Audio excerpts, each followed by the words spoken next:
منتخب المغرب النهارده بيفوز على منتخب بلجيكا ويوصل في ترتيب المجموعه ان هو تاني المجموعه بعد منتخب كرواتيا، بعد ما كرواتيا النهارده قدرت ان هي تفوز على منتخب كندا ب4 اهداف لهدف.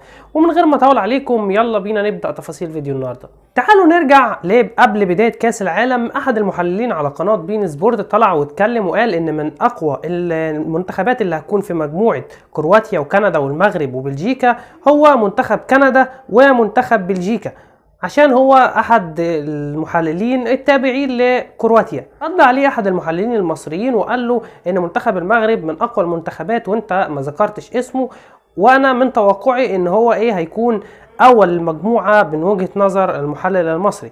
وفعلا النهارده منتخب المغرب قدر ان هو يثبت لنا وجهه نظر المحلل المصري، وان منتخب المغرب منتخب قوي وقادر ان هو يوصل لكاس العالم ويوصل لدور ال16 بجداره. النهارده منتخب المغرب قدر يفوز على منتخب بلجيكا ب2-0، اهداف قويه جدا رغم غياب الحارس الاساسي ياسين بونو. النهارده قبل بدايه المباراه ياسين بونو اعتذر ومش هيقدر يبدا المباراه بسبب ان هو جاله دوار وحس ان هو صدع كده قبل الماتش وحس ان هو مش هيقدر يلعب المباراه ديت وهيكون عبء على منتخب المغرب، ونزل الحارس البديل المحمدي.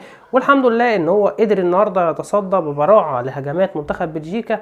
الف مبروك للمنتخب المغربي، سكواد قوي، اشرف حكيمي، حكيم زياش، وياسين بونو الف سلامه عليه، وان شاء الله يشارك في مباراه كندا القادمه.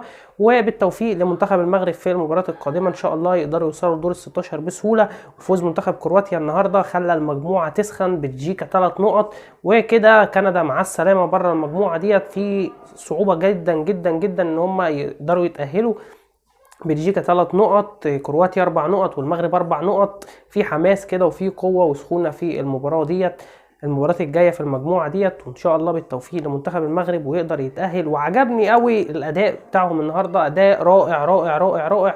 وان شاء الله بالتوفيق يعني كمان لمنتخب السعوديه ان هو يقدر يتاهل في مجموعته دي، مجموعه صعبه برضه. بولندا في صداره المجموعه، بعدها الارجنتين، بعدها السعوديه. بس يا جماعه وبكده يكون خلص فيديو النهارده. لو انت لسه جديد في القناه ما تنساش تدعمنا باللايك، اشتراك في القناه، وتفعيل زر الجرس عشان نستمر في نشر المزيد من الفيديوهات. ومن غير ما اطول عليكم، سلام.